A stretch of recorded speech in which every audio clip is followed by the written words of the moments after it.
Welcome to all of you to this course on teaching of introductory material science and engineering. We have titled this module as Cornerstone Ideas in Material Science and Engineering. So here is a model classroom that is present in IIT Madras.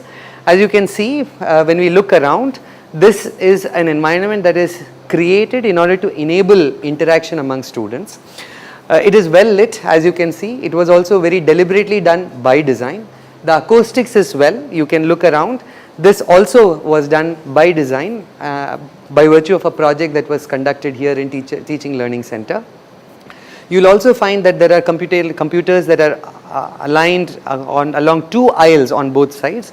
Again, this is to facilitate education, especially where there might be a software component or a component wherein there is exploration through the internet, the use of internet and so on. So this place is hopefully a model for each one of you who are hearing this lecture. Another very important thing that I want to actually mention here is that here on campus we are also starting a project wherein conventional classrooms will be eventually reorganized into classrooms of this sort. As and when we generate that information, we will be sharing that with all of you. So this is a simulated environment wherein we will talk about a very basic preliminary lesson on introductory material science. We will also have students here because an important aspect of this course would be interaction and learning through interaction. So we are facilitating interactive education in the context of material science and engineering. So we will have a few volunteers as part of this particular course who will be joining us. So first of all, they will be entering the class, and an important part of this lecture is also the fact that there will be some handouts given and the students will be asked to work with the handouts. So the handouts are right at the entrance of the classroom, as you can see, and I have kept it there so that students, when they enter the class, can pick up from the two bundles available to them or from the bundles available to them as you might wish, and then come and occupy their chairs. The class might begin. Yeah, please come. And I will also pick up a copy each of the handout. So this being the very first lecture of a first level course on material science and engineering, you will find that I have kept it fairly brief. This is the structure for today's lecture. So there was supposed to be a brief description of the learning environment, and as I told you, the salient features of the learning environment are that it has the right acoustics and lighting. It promotes an environment wherein interaction is actually enabled, and it also provides a relatively comfortable space for students to engage with one another and with the teacher. The second part is what I will initiate now, which is introduction to the course. Now the introduction to the course has multiple components here. So I will be talking to the students here about what material science and engineering entails, number one. And I will talk to them about the learning outcomes of this particular lecture. So I won't be talking about the learning outcomes of the course, I will be talking about the learning outcomes of this session that we are going to have with them. Then I will give content in scoop sizes. So you will find that there will not be a lot of content that will be given, just enough so that they can start interacting, and we give more content in a guided manner. So that is really the approach that we will use today. This approach is called active cooperative learning, wherein you sort of walk the students in a very guided manner, and as a consequence it is actually a mode within what is the larger body of guided learning approaches that is highly encouraged today in not just college level education but education at large. So let us get started. So welcome to all of you, and thank you very much for participating in this simulation of a classroom setting. So at the very outset, as I told you, you are very welcome to participate with one another the way you feel comfortable, because this is exactly meant to be a simulation of what would happen anywhere in the country, ideally anywhere in the world. Okay. So getting introduced to material science and metallurgical engineering. So I have put up a quote that I pulled out from an old paper, but a very important paper nonetheless, because this paper walks the readers through what interdisciplinary education means in this particular context of Penn State that is Pennsylvania State University in the United States. It was written by Professor Rustam Roy. The paper is by him, and this is how he sort of defined material science, this was at the early stage of its development as a discipline. Okay, so material science is a syncretic discipline hybridizing metallurgy, ceramics, solid state physics, chemistry. It is the first example of a new academic discipline emerging from a merger, a fusion rather than a fission. And I will explain this a little bit more. So the new words here would be syncretic, which simply means something that combines elements of multiple traditions, and here the multiple traditions we are talking about are these. Alright, so this is a definition which I think does justice to the discipline because it really is a fusion.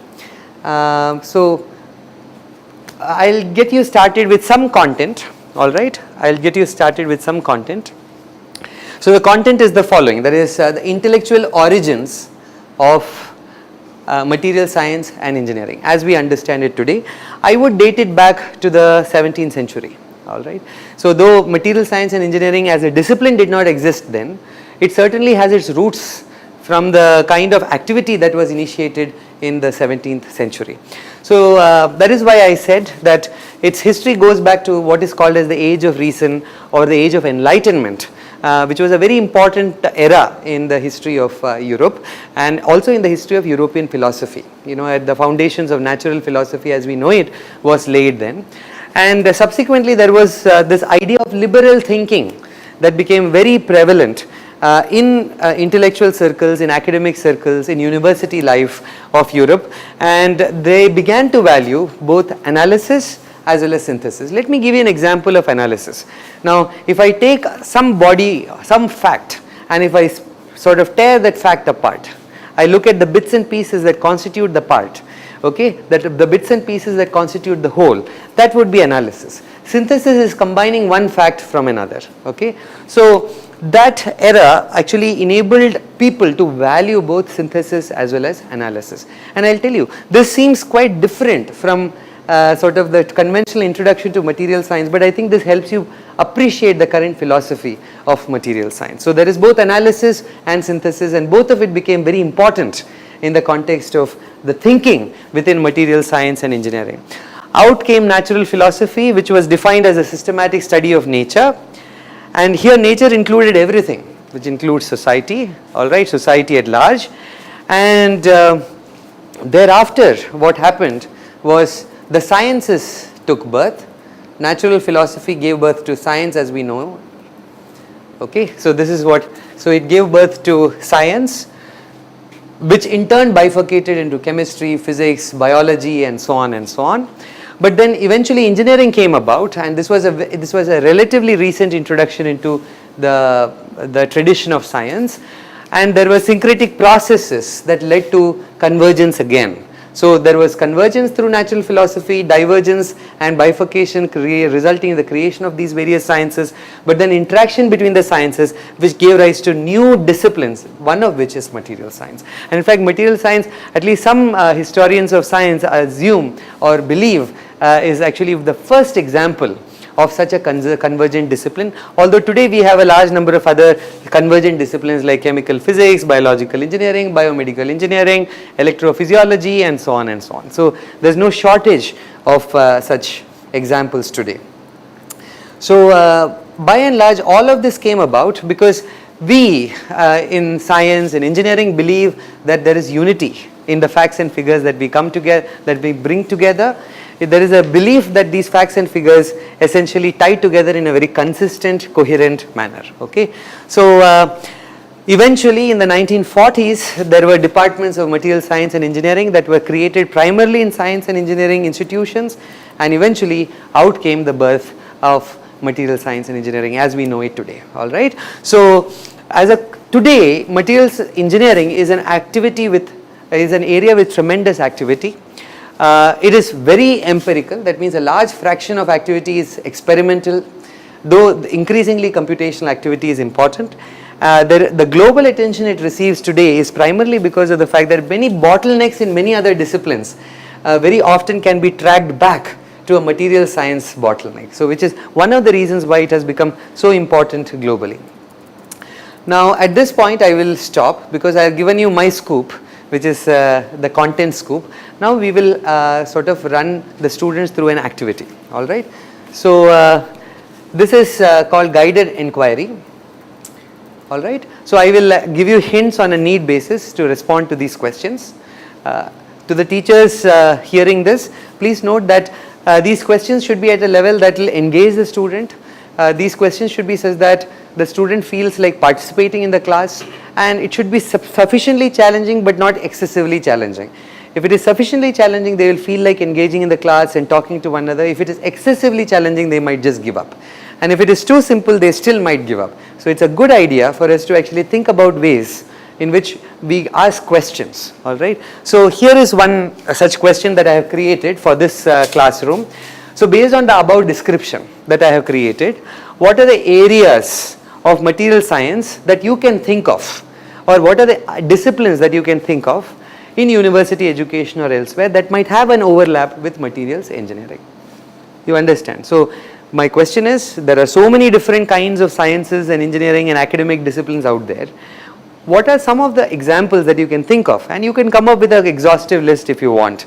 All right. Which of disciplines that interface with materials engineering? You follow? So please discuss with one another. All of you come from different backgrounds, from electrical engineering, chemistry, and so on, so on. You are welcome to actually bring your own background to the table. All right. So do you understand the question? Yes. Yeah. So what do you think interfaces with materials engineering as a discipline today? Do you understand the question? So you're a chemist. Do you think chemistry interfaces with materials? Yes, sir. Substantially, right? So that becomes one response. Yeah. You can give more responses. You are an electrical engineer. Do you think there is an interface? Substantially, right? So why don't you actually give your response there? You can write it out in that line that I have given. Okay? So there might be some inorganic synthesis. Yeah. Yes. All areas of chemistry you can imagine. Yes. What are some other disciplines that you can think of? So for semiconductor synthesis. Yeah. Tuning their properties. Yes. Might be that may go to which field? Semiconductor. So electrical engineering. Definitely electrical engineering. Yes, that is correct. Yes. So you write down whatever you think has interface with materials as we know it today. Yeah. Yes, absolutely. Very good. Space technology. Why don't you discuss with one another? I am giving you this time so that you can turn to one another, look at one another, discuss, come up with a combined answer. So in 1 minute I will ask you for your response. Yeah. So for teachers who are seeing this lecture, please note here we are timing the students. We are giving them time to discuss with one another, but we are also asking them to time their discussion so that there is some structure to the class. All right. Okay. So can I have some response, please? Before I ask you for your response, I just figured out that I did not show this to you because I think something went wrong with the file when I loaded it earlier. But this will be the layout of today's class. We'll look at the origins of the discipline and evolution as an area of study, which is the first thing that I gave you some content about. The next thing is its interdisciplinarity, which is what you are going to tell me something about. So this is a task-based approach to teaching you something. Then the prospects of the field, because especially young students who are interested in the area might wonder what the prospects are, the challenges are, the opportunities are, and so on.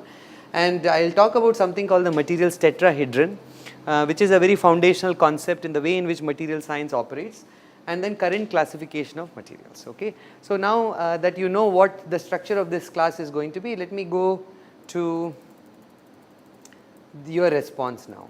Yes. Can I have some response? So at the outset, let me ask you, did you all understand the question that was asked? Yes. Okay. So can I have some response from this table? One of you can respond. So for example, materials engineering may overlap with some clinical engineering. Yes, for example, yes. They may come up with some device. Yes. So some magnetic properties, so drug delivery and all these things can be tuned from outside if you make some device. Yes. So it can overlap with clinical engineering. So he's talking about biomedical engineering and so on, so on. Yes, okay, very good. Some other response? Do you want to give a response to? Yeah, synthesis of new materials by yes. chemistry, like electrochemistry or medicinal chemistry. That So you are thinking about pharmaceutical chemistry, medical chemistry, medicinal chemistry, drug delivery technologies and so on you were talking about. So broadly biomedical technologies is what as a domain you would say can interface substantially with materials engineering. That's what you are saying. Very good. Any other response that I should take into account before moving on? Chemistry already. Chemistry, of course, no question about it. Yes, chemistry. Yes. Anything else? That electrical engineering. Electrical engineering. Very good. Very good. All right. Now, before you exhaust their options, let me come here. Yes. The materials play major role in the space technology. Space technology. Very good. As you mentioned, the biomaterials. Biomaterials, biotechnology. Very good. The materials used in turbine engineering, like So, aviation technologies. Yes. Yes. A wide range of mechanical engineers use materials in one form or the other. Physicists use medical material science in one form or the other. So here in IIT campus we have at least 13 departments, all of them use materials in one form or the other. So in fact even the humanities people, they explore things like architectural materials and so on, okay, materials of relevance to culture and things of that sort. So by and large you will find that almost any area within science and engineering has interface with material science and engineering, isn't it? Because everything at some level or the other is enabled by a material. Okay, for example, if you think about electrical engineering, one cannot imagine electrical engineering without semiconductors and conductors. Okay, conductors are what enable connectivity between various transistors, diodes and so on, various electrical components.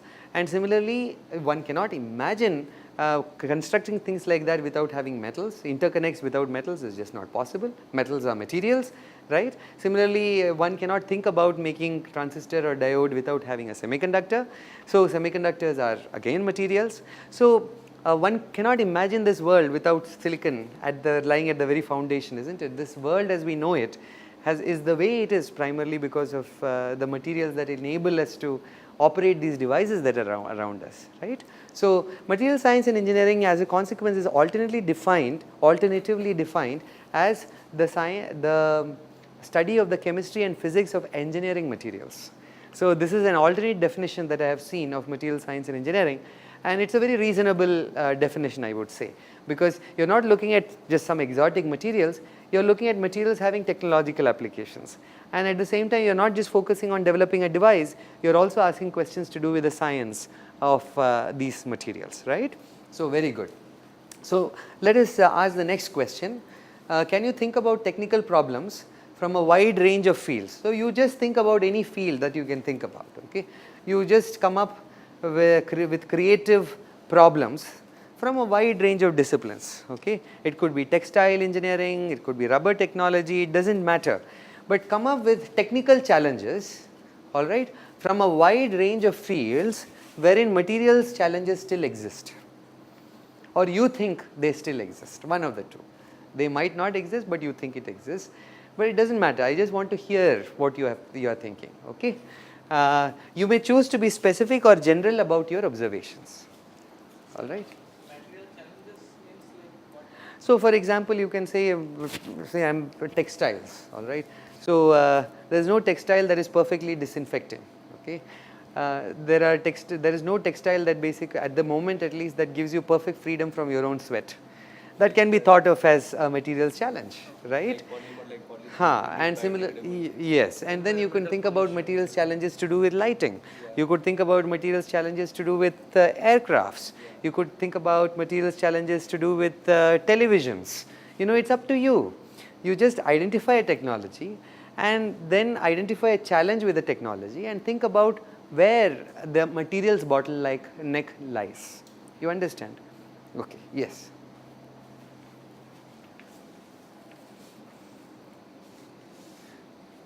So teachers who are listening to this lecture might note that sometimes we might posit a question which may not be clear for our students. It might be very clear for us, but it may not be clear for our students. So it is very valuable to check with them, especially in a classroom exercise like this, to see whether they have gotten comprehension at the level that you are expecting them. If not, to enable them and scaffold their learning. Okay. So why don't you talk to one another, because this is supposed to be active cooperative learning. So I know it's particularly hard to cooperate, but let us cooperate for the sake of it. Okay, talk to one another. You put out a challenge. Okay, put out a challenge, and you will learn that through this cooperative mechanism you might actually learn something that you might not have realized before, you might not know at the moment, and so on. So that's really the reason why I am encouraging you to do cooperative learning. Okay, so discuss this question with one another. Yeah. So what do you think are some challenges? It could be from your own interest areas, you know. So I have found a challenge in sound technology and music production. Okay. So You can discuss with them. I'll come back. So I'll give you about 2 minutes to discuss with one another, and I'll come back. Were you able to understand the question? Yes. So we have come up with some drawbacks or challenges that still exist. Like for example, green synthesis. Okay. That's not yet Use of market. so much organic solvents. Yes. Means, in every synthesis you see all not water based. Yes. So Yes. the solvents, Yes. chlorinated solvent, fluorinated solvent, we are using. So you think basically developing very green technologies Yeah, green continue to, for manufacturing, for fabricating materials, etc., continues to be a challenge. Yeah, and recycling Okay. of that. That's very reasonable. Yes. Why don't you write it down? So you can think about multiple challenges. This is a very nice challenge. You can think about other challenges also. So did you understand the question? Were you able to contribute to the discussion? Yes, sir. Okay. So what are you thinking?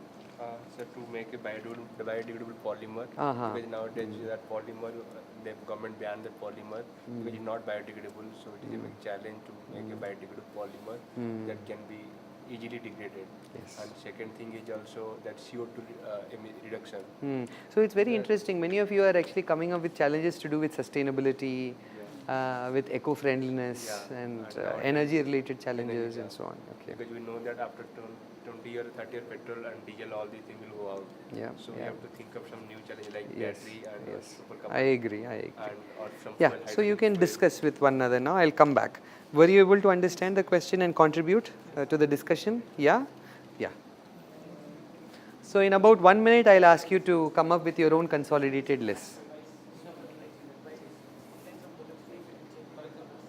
Another in medicine field. So, like for example, specificity or Yeah.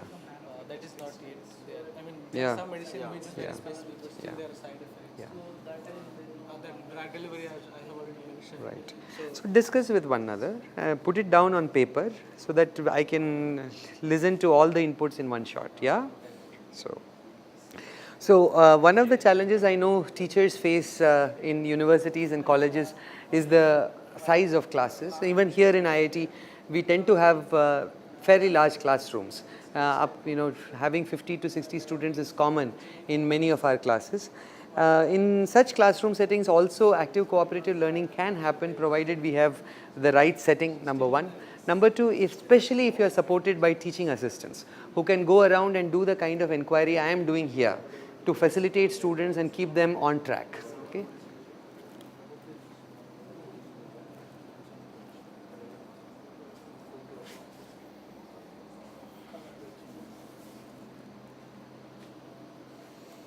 Okay, so I'll ask you to stop now and just share your response. So what are the things that you have thought of?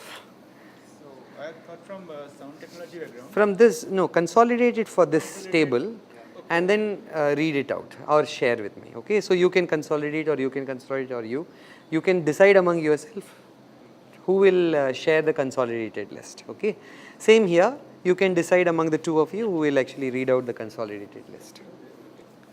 So teachers may note this is the step that is going on in the class right now. So we are promoting interaction, all right, as of now. And at the same time, on the fly, you can also give them some assessment by talking to them, examining whether they understand what you are saying.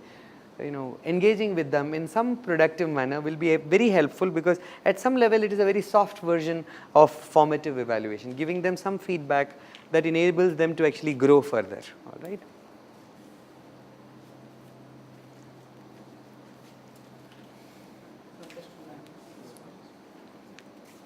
Okay, so one of you can tell me what you have decided as a table.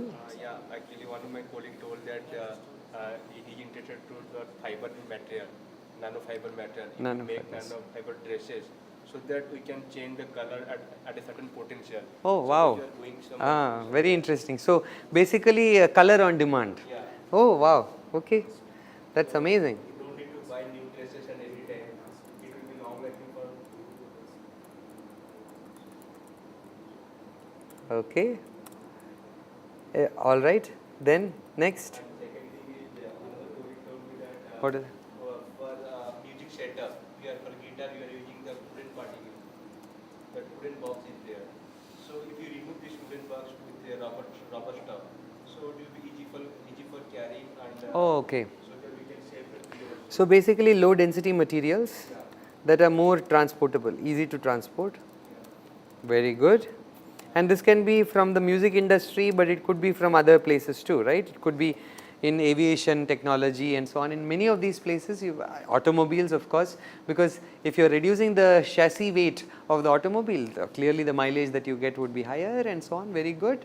Yes, anything else? Another thing is how to produce energy and how to store Energy storage. Very challenge nowadays. Okay. Yeah. And synthesis of biodegradable Polymers. Yeah, because polymers are everywhere, isn't it? So, but most of them are not biodegradable. So, that's a very major challenge. Yes. Then anything else? That is from that table. Very good. Yes, you.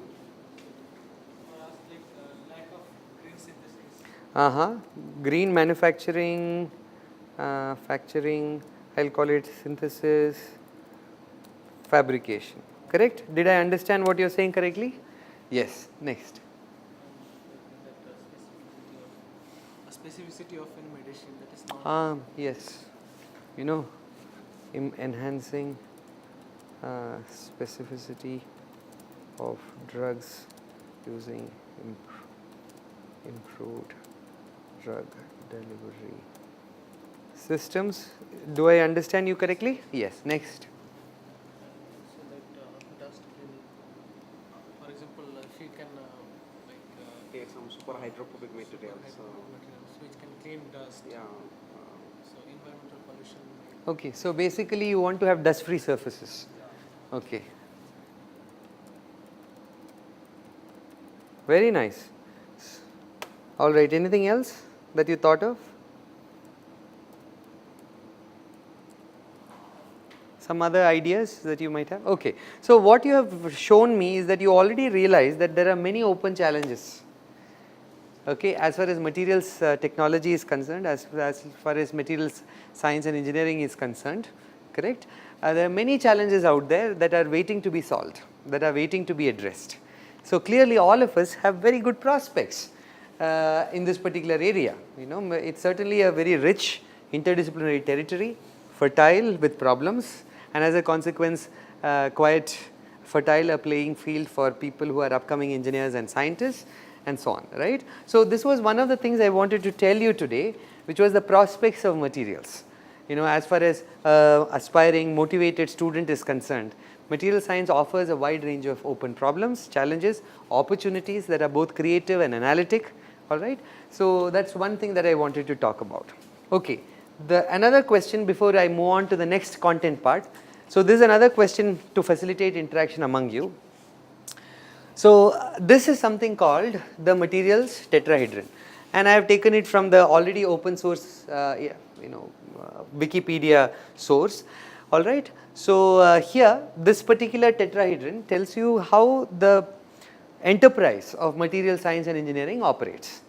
For example, when we deal with a material, we ask what is the structure. Here the structure can mean structure at the atomistic level, it can also mean microstructure. That means it can mean how atoms are packed into one another, but it can also mean how particles are actually packing together in order to give rise to the material.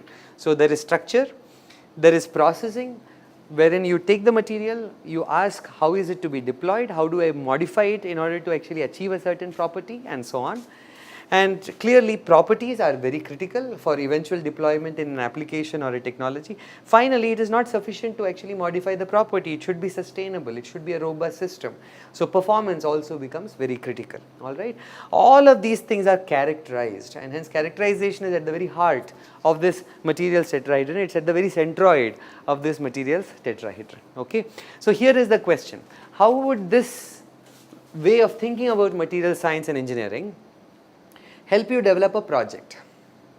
So I just told you that within the schema of material science and engineering, you think about structure, processing, properties, performance, but you also think about characterization. So these are the 5 key words that I actually put out right now. All right. In case you have difficulty with any of these words, you can stop me now and I can clarify. Okay. So now that you know about this materials tetrahedron, think about a problem. This could be a challenge that you are talking about, and come up with a project plan, okay, that contains each of these elements. These elements will become elements of a project when you are doing a material science and engineering project. Okay. So why don't you discuss with one another? You can take any of those problems that you found in your table and come up with a project plan. So you will have to be a little bit more specific if possible. For example, you can say this is the kind of structure I am looking for. If you can say that, I will be very happy. If you can't, it's still fine. But you should at least see how this way of thinking about material science enables you to develop a project. Because all scientists and engineers do projects. And the question is, okay, how does this paradigm help you with project development, project ideation? So the teachers in various universities may note that many of your students will come to you for projects. Helping them think about project design is a very important task as a consequence of the requirement that universities have of these students. So it's my personal belief that it is important for us to give sufficient examples in the classroom so that students understand what it means to define a problem, develop an approximate methodology, and then work with you and eventually come up with a project design, so that by the time they are in their penultimate or ultimate year, they will be ready to actually come up with a problem statement and an approach to solving that particular problem. Okay. So that is the spirit in which this problem has been given, this question has been given to these students. So did you understand the question? Yes. So there is a philosophy that material science and engineering people use, okay, that uses that materials tetrahedron. So can you use it for planning your project? Whatever that project be, there is a challenge. You have identified some challenges. Now you say, okay, how do I use this in order to address that challenge? So that enables you to think about a problem. Okay.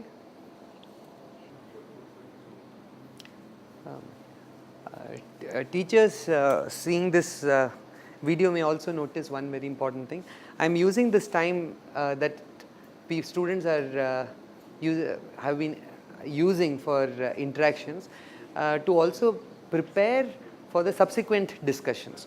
Another thing is that there is a lot of creative scope when you conduct classes using active cooperative learning, and this is because of the fact that students are participating. They ask questions to you, you get to ask questions to them, so there can be a real iteration that is enabled through this particular approach. This, by the way, is enriching not just for students but also for teachers. So in about a minute, can you give me your project design? Yeah? Can you? In about 30 seconds or so? Okay. Yes. All right. So we'll give them 30 more seconds so that they will also listen to you when you talk. Okay. So we'll stop now and I'll listen to you. All right. So from this table, can you tell me the challenge that you think you have pathway to address? Yes. So and also mention the pathway, the project design. Okay. Yes. So by considering this material paradigm, so we can come up with some idea after having some literature survey to design some super hydrophobic materials, and then we can characterize by using ACM, AFM, TM, all these properties, and then we can processing is coming to the synthesis. So let me understand this. So where are you starting in this tetrahedron? You are starting here, is it? With the structure. Huh? So you are saying I want to have such and such surface that is dust free. So I identify the topography on the surface and I will try to achieve that. So that is structure. But in order to ensure that I achieve that, I need to characterize. So characterization of course will require some kind of microscopy and so on, right? Okay, what else are you thinking about? Properties and performance. Okay, so you will evaluate the performance and the property. So performance would be over time, and then you will evaluate the property in this particular case by defining some parameter, you know, let us say how easily dust covers on the surface and things like that, alright. And then processing, what would you do? What are the processing problems that are there with your project? Processing, it was actually before, like Even before the structure, okay. So your approach is processing, structure, then evaluate the properties and performance. And in all the cases you are using characterization. plan was to structure, that means design something, then we will Process it and then evaluating the performance and of course whenever you are using evaluation you will be using characterization. Fine, very good, very good, very good. So that is an example of a very first level project plan, right? So you already have gotten started thinking about projects. Very nice, very good. Yes. So what do you have anything else to say? Okay, very good. Yes. Actually, here what I'm going, the synthesis of nanofibers. Okay.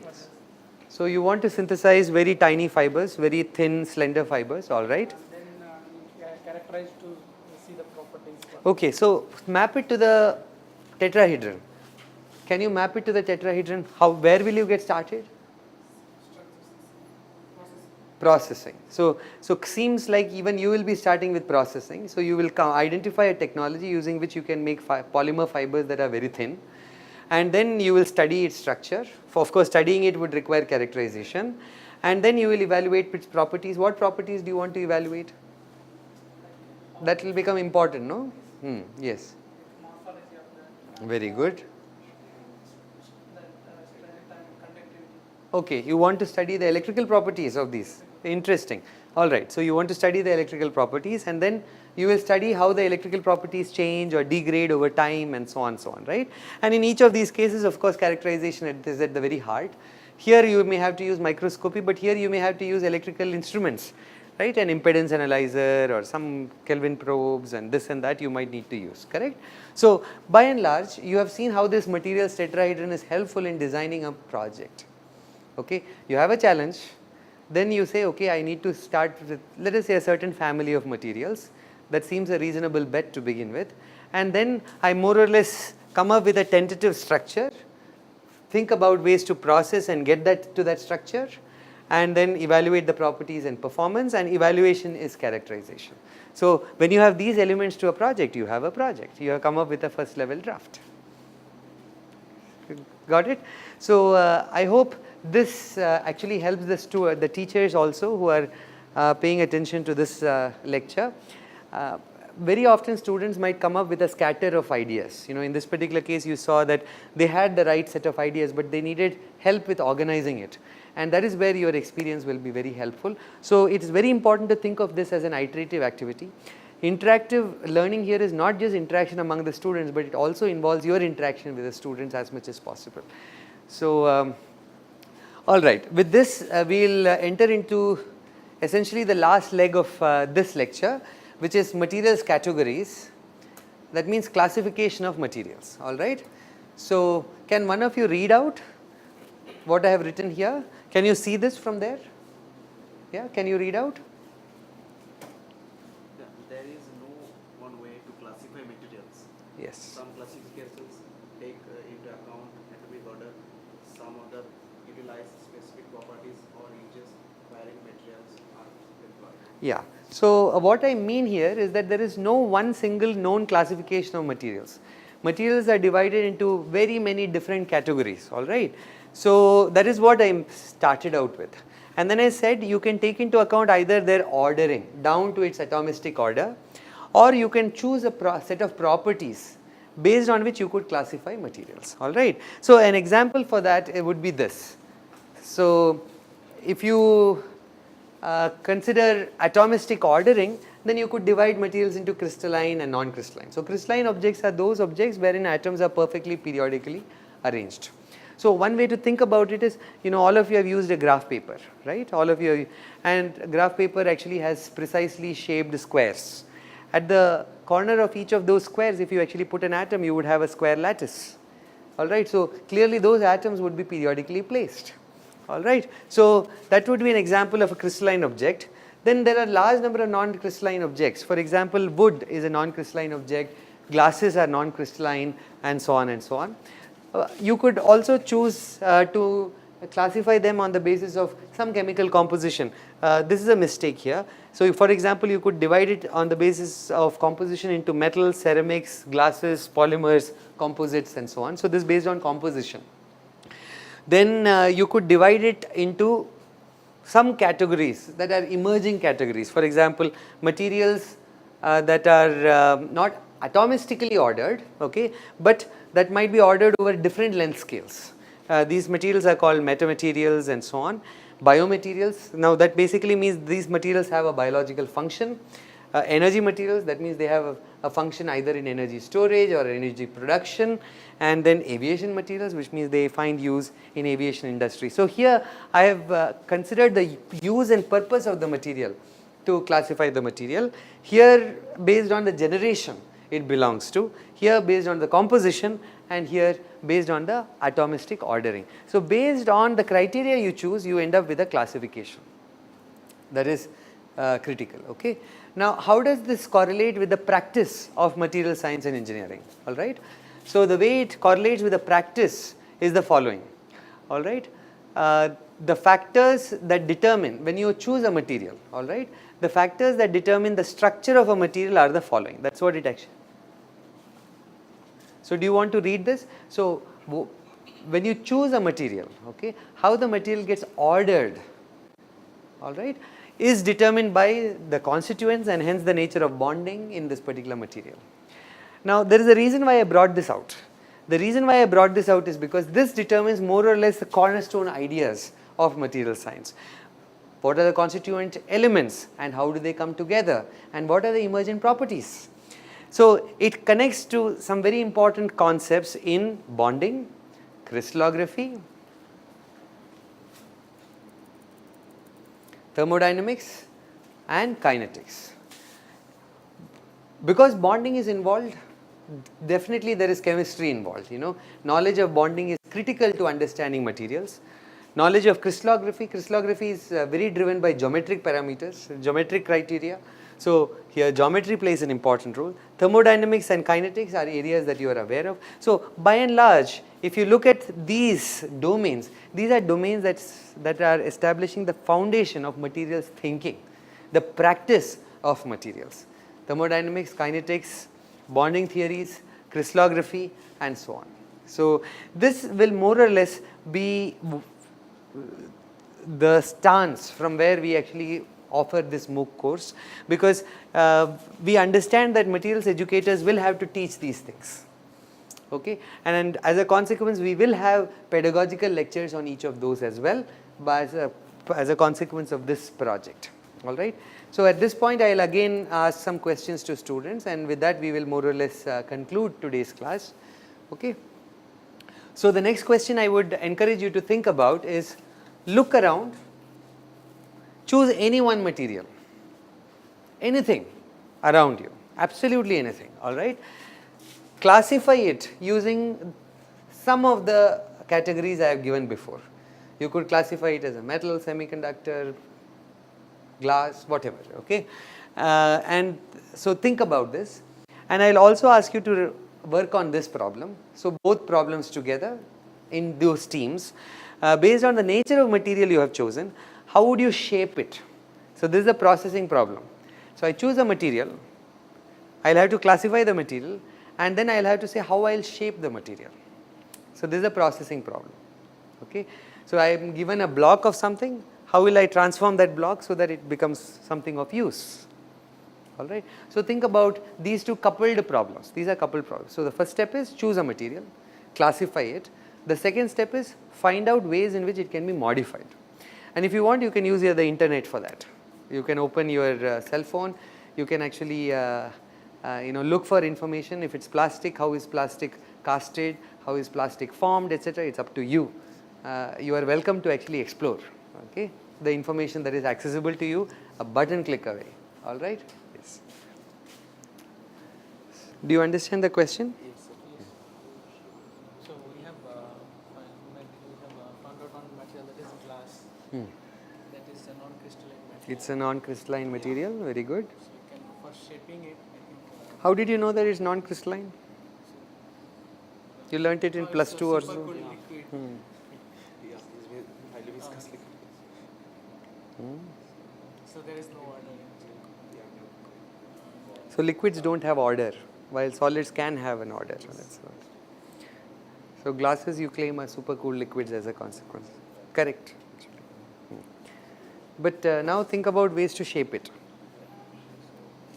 We can cut, like we can process by. So also you can put it along those various categories. For example, here crystalline, non-crystalline. So you said it's non-crystalline. Then of course these are glasses, right? Next, would it be a new or advanced material? Not quite, right? And then this classification may not be relevant. Fine, good. Do you understand the question? So come up with just any material around you. You have this gazillion materials around you. Choose one. Put it along these classifications, number one.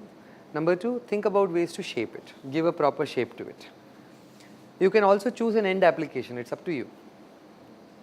You can say this is the end application, I want this shape and this is how I will achieve the shape. It's up to you. So we are thinking about glass. So how to give proper power? Mm. Like for Yeah, example, you someone read, at feel free to minus explore. 0.5 Yes. powers. Feel free to explore. Yes. Yes. So you want to play with the refractive index of glass, or you want to form it so that the curvatures are different and so on. Fine, no problem. So the most important thing is how would you cast it then, right? So if you are going to melt and then cast it, how would you do that? So that would be part of the processing challenge, right? And can you just melt it? Is that allowed? Okay. Or if you want to change the refractive index, how will you change it? Right?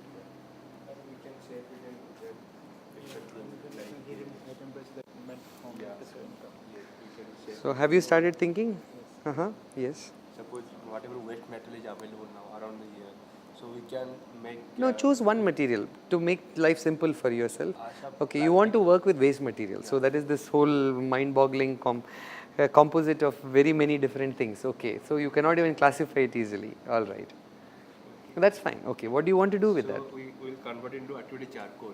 Oh, wow. Particularly you can check like food waste. Yes. We can prepare activity charcoal. Yes. And generally activity charcoal can store more energy generally. So Good idea. Amorphous nature generally activity charcoal. But how will you shape it? How will you put a shape to it so that you can deploy it in a device? We can coat in some. We can coat it on some anywhere. We can coat it. Like So you want to give shape using coating. So you want only a thin film of the material, so you will coat it. Or even if you can make some hard carbon from say corns or bananas and waste stuff, then you can give it a crystalline. Normally it's amorphous and non-crystalline material, but if you heat it in different temperature, higher temperature, so low order of crystallinity comes into the picture. So that's how you can change the material as well.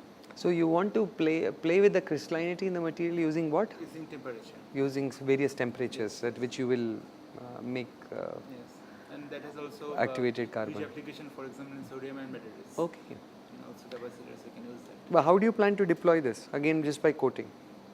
No, like you can normally hit it.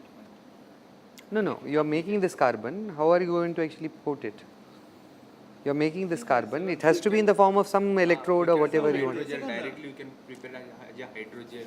So that directly you can use a electrode material. So these are particles. So it's particles, so it's very easy to form. Oh, that's very interesting. So what these group of students are saying is that you can work with particles so that it's very easy to give shape to. That's correct, by the way. Okay. So For us, we didn't get how to give proper power. I think it's with focal length and. yes, correct. Very good. So you see, this is to the teachers out there. I mean, different people think very differently about using internet in the classroom.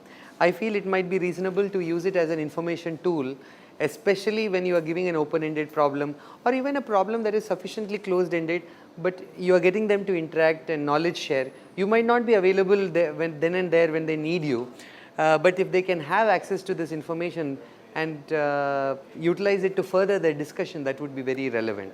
So I, in my classes, for example, tend to use internet access to the advantage of students, in this particular case to the advantage of their learning, to enable their learning. So here, for example, students used internet on a need basis, came up with their own response and so on, and you can shape that response and basically be a facilitator for the way they explore that world of information that is out there.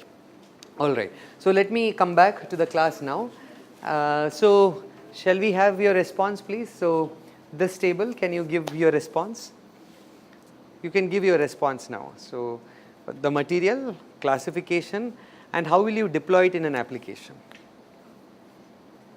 So, like we were telling the waste material, like in our math, So your student, and in math, so many waste is there, food waste is there, like food waste, wow, like okay. egg white, if they are giving egg, Yeah, that yeah. egg enamel like that, it's content mode of the Yeah. hydroxyapatite.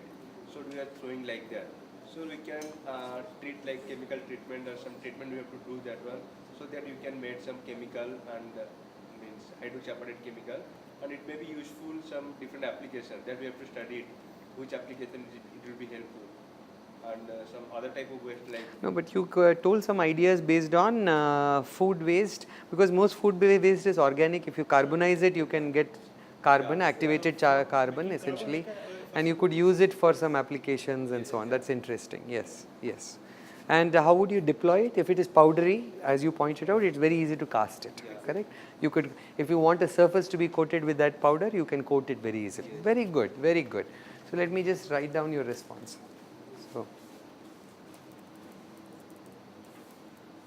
So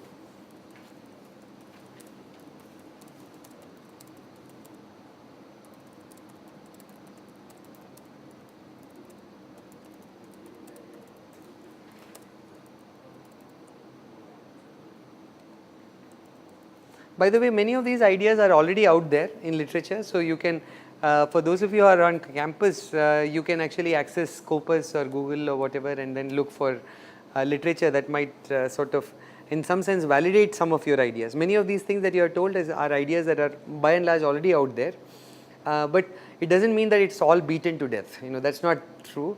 There is certainly option of follow-up questions to be asked and so on, so on. But this is very nice that you are thinking out of the box and you are thinking about options for yourself and so on. So particulate content.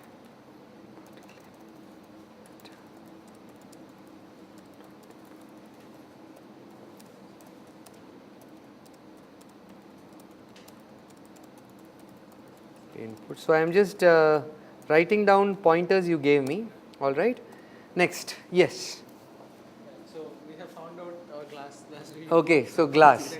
So glass, is it crystalline or non-crystalline? Non-crystalline. Okay, glasses are non-crystalline.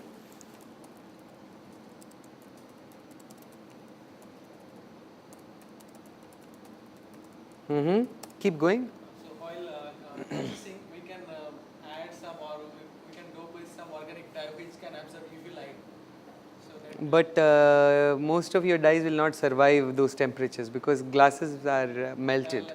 So, but it's okay. It's okay. You have interesting ideas, you know. So doping for changing refractive index and color, huh?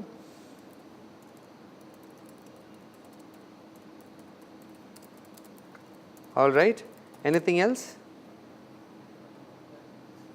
And how would you shape it? By some casting, usually melt based casting. Yeah. Melting.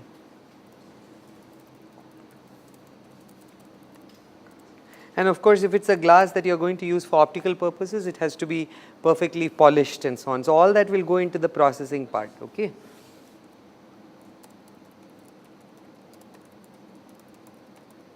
All right, very good. So can a couple of you now summarize lessons learned today, but I'll do that by first of all enabling you to talk to one another.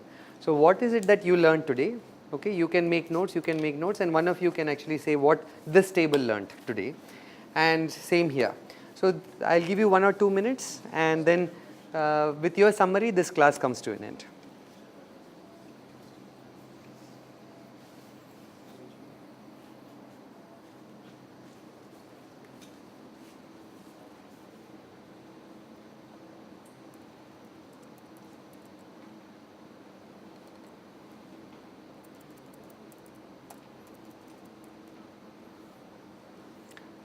The teachers watching this, attention please.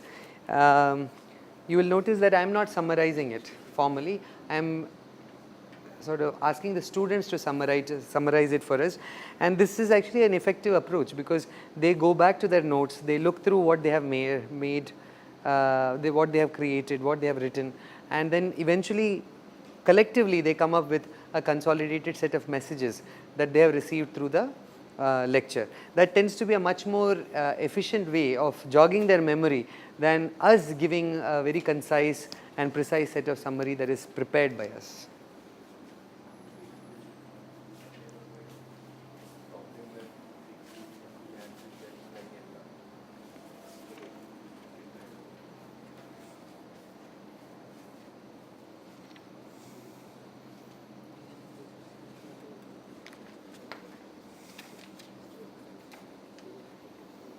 You can discuss with one another. What are the lessons that you think you learned? You can tell him.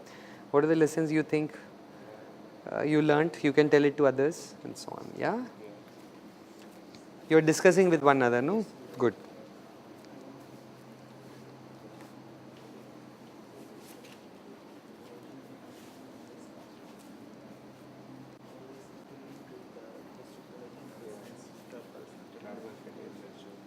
Other branches of science and technology.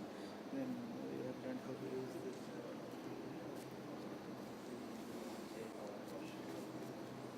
Okay.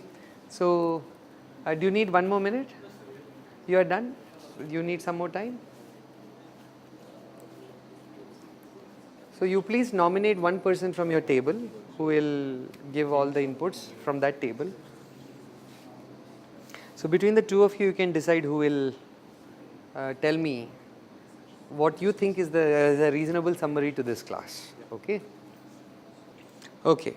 So, shall we summarize now? So, that table you can tell me your summary, and then this table you can give me your summary. Yes, please. The first part is you have learned that how interaction with colleagues helps with us, like learning something. Interactive First, learning. started with the origin of material science, and then we have seen like how material science is interlinked with other branches of science and technology. And then we have seen how material determinant can be used to shape a particular project, a particular problem in the project. 1 second. Origin of materials and connect with other disciplines. Then what else did you say? So then how to use material determinant Uh-huh. to form a problem into a project. Yes. And then Problem how to like while interaction to colleagues have understood like from if we start from material and how to shape that material to something out of the box ideas, some out of the box application that might be useful for society or ourselves. Did you learn about materials classification in this class? Basics of materials classification, how to identify which class. Yes. We did not discuss that elaborately, but you learnt a little bit about materials classification. Let me just quickly scan through this and see if you also learnt about the foundational concepts in materials, no? There is, or at least the cornerstone ideas in materials: bonding, crystallography, thermodynamics, kinetics, right?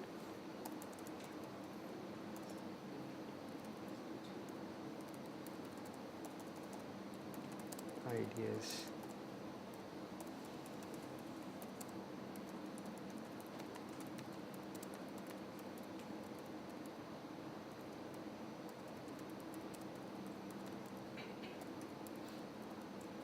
Okay, then let me scan through again and show you materials categories.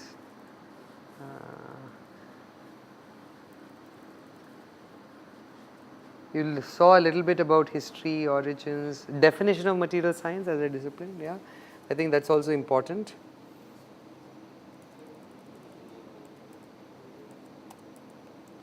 Definition of Metallurgical.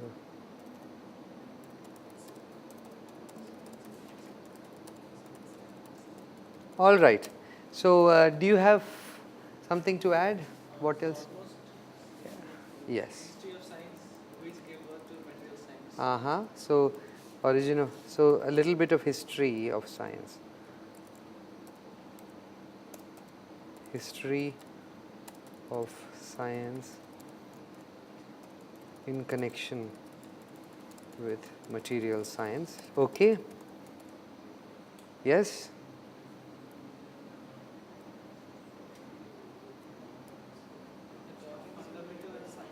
Science and some concept of materials which are useful. We also learned through this project based discussion about materials deployment a wee bit